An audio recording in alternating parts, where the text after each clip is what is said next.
What does it mean to be a spiritual grown-up versus a spiritual child? Well, in the natural, when we're children, we count on our parents or our guardians to take care of us. We don't give too much thought for things like where our food's going to come from, how the mortgage is going to get paid, how we're going to get to school in the mornings. I mean, unless you came from an environment of abandonment or abuse or something like that, you probably never really gave too much thought to those circumstances when you were a child. But then you become a grown-up and you learn that you have to think about all of these things for yourself. So you have to provide for yourself. You have to pay the mortgage. You have to get yourself from point A to point B. The responsibility falls on you as an adult.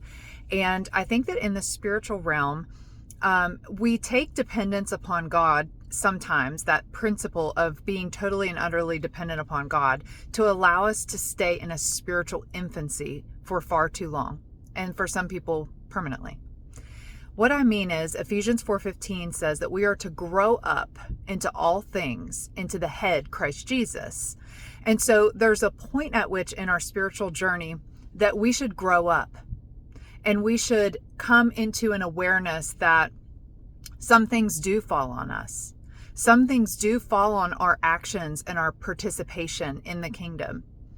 And so one of the ways that we can know whether we're a spiritual grown-up or not is by looking at some of our actions. Do we just assume that things are going to go well? Or do we wake up with intentionality and pray to ensure that they do go well? When we communicate, do we just assume that other people should understand us and that they should make exceptions or accommodations for our personality flaws?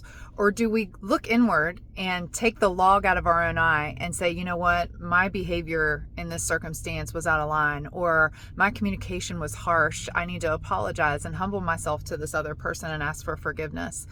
So I think that being a spiritually mature person, growing up in the spirit, one of the ways that we can, kind of judge ourselves is we could say, do I pray regularly? Do I intercede for not just myself, but for other people? If I tell someone I'm going to pray for them, do I do it? That's really one of the basic markers of maturity is, do you pray? Do you have enough faith to pray and to believe that God is going to move on your behalf? Do you have a hunger and a desire to read the word for yourself? Or do you always take information in from someone else and their interpretation of the word? That's a good way to tell if you're spiritually mature or not. Do you want to know it for yourself? Do you want to read it and unearth it for yourself?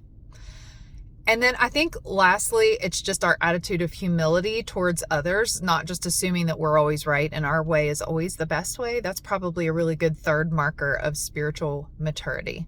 So go read Ephesians 4, learn a little bit about that, and let me know what you think down below. Have a blessed day.